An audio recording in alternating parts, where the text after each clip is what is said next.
Salary किती expected आहे? 3-3.5 लाख वर्षाला. आणि कोणत्या बेसिसवर 30,000 महिना द्यायचा?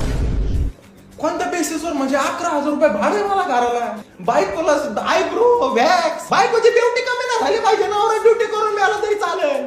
पोराला भिंगरला शाळेत घातलंय, दररोज टिंगराला सूत घेऊन घरी येतंय ते पोरगं. मास्तरला मारण्याचं चपकी तर त्याला फी नाही भरली म्हणून 70,000 रुपये पहिल्याच वर्षी डोनेशन आहे. 70 माणसाने किडनी डोनेशनला टाकली पण ती मग फेल निघाली. एवढं सगळं करून बायकोला अजून एक परी पाहिजे.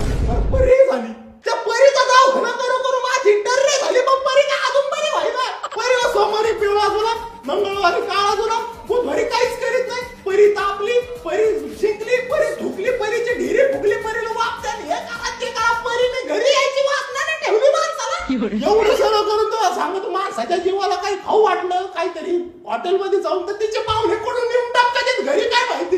मग तिथं चालू होतं घ्यायला साड्या, घ्यायला परकर. अगं बाई, नवरीची वर कर आणि मग किती लाल झाली ती काम करू. तसं बाईला जर आलेली सगळे पैसे मी लोकांना देतोय ना, मी फुकटच काम कर राहिलो कंपनीत. मिसेस जॉब करत नाही का मग? अहो, मला तिने जॉबला ठेवले तिच्यासाठी. तिला हलवायला एखादा माणूस ठेवला ना ते पण बरं होईल. म्हणून राजा हालत सुद्धा नाही जागेवरची. आणि तुम्ही म्हणता 30,000 रुपये का देवी दिसतो, तेव्हा माझं इथं समजा.